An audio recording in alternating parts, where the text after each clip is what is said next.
purpose is to educate and expose the true effects that media has on women.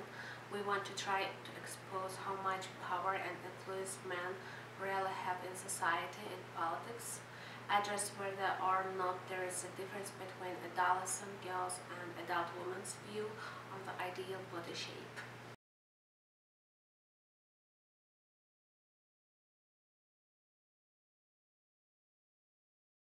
My name is Nora. My name is Kiana Cummings. My name is Tatiana Neal. Marie Claudia Normel Novello. My name is Carice Quashi. My name is Isaiah.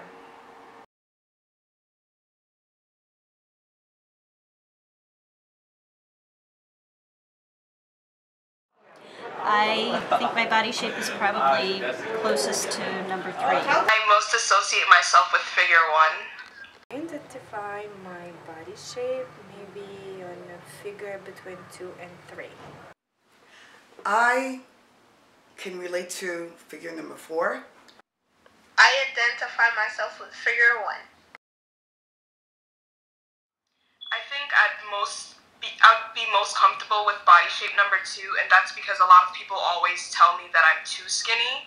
I feel more comfortable in body part 2 because when I'm in body part 1, people call me a stick, and when I'm in body part 2, I feel I have life. I think that if I could go back to being a 2 and just tightening up my core a little bit, I might have less back pain, that kind of thing. I would be ready with figure number 2. I would be pounds lighter, and I think I would have more energy, and I could get a lot more things done.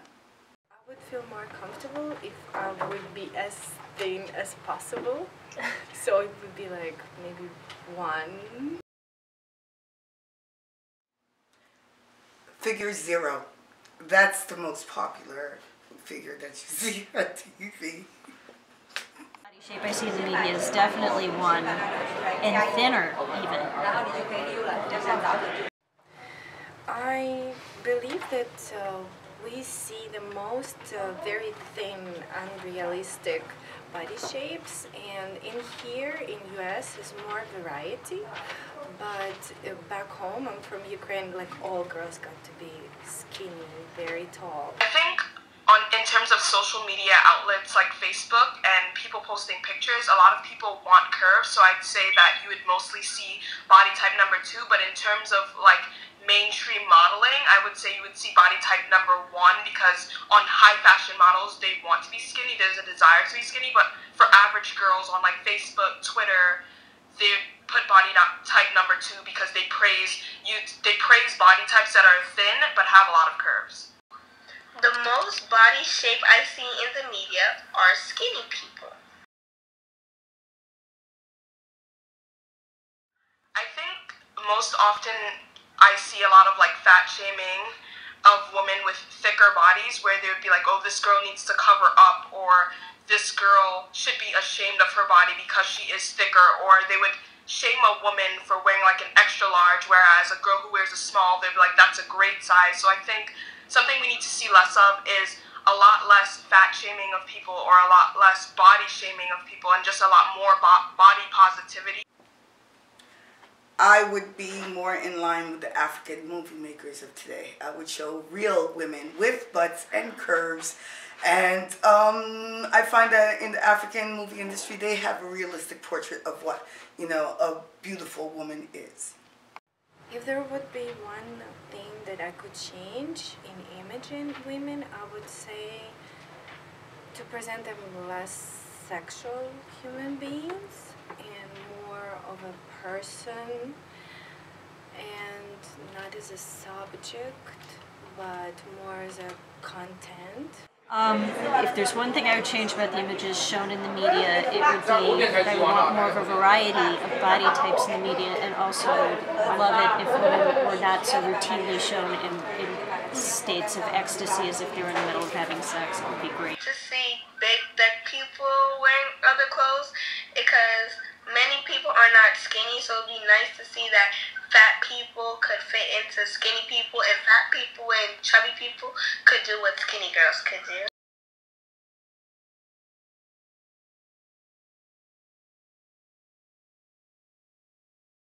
I would expect a woman to have a nice slender body, maybe some type of fat on her, not too skinny. If there's one thing I could change about what's shown in the media, I would like to see more plus-size women, because I feel that that's more the majority than what they actually show on TV. Project, I learned that women are underrepresented and hypersexualized in the media. From a young age, men and women are both taught to, value women for the way she looks, no matter her success. So she's most commonly known for what she looks like and how much of a woman she is, instead of what her actual attributes are. What I learned throughout this project is how much media has control on what we think of ourselves and what the social norm is. From the article, they did an experiment, and it was done with adolescent girls and adults, and they found out that they have the same views of what the ideal body is. In my article, How the Media Portrays Women, I learned how the media affects women and young ladies in our pop culture, and relationship between commercials and with women, because women are the main role playing in commercials. Whatever you can see, scene shape of young women, for example, in newspapers, in magazines, in TV shows. As a young adult, I've been exposed to and experienced firsthand, what women are treated like, just because I'm expected to be, skinny, and, I want to look like what is portrayed in the media. No one really looks at me for my education. They look at me to be pretty, and then I can be smart, Yeah, I completely agree with that statement as well, especially with my own experience. Especially what I see out in the media and Fashion Week and clothing wise, it's only for thinner women, and that's my goal. That's my goal as a female. I want to be thinner so I'm able to buy those clothes, and media affects me in a big way about my weight. In my experience in life, I have a close friend. She had a baby. Yeah. After baby, she gained 30 pounds. We all know that it's fast to gain weight, but not lose weight. Yeah. After having the baby, her husband would always pressure her to lose weight, because that's what he used to see. To give examples from TV shows, from magazines. Yeah. Okay.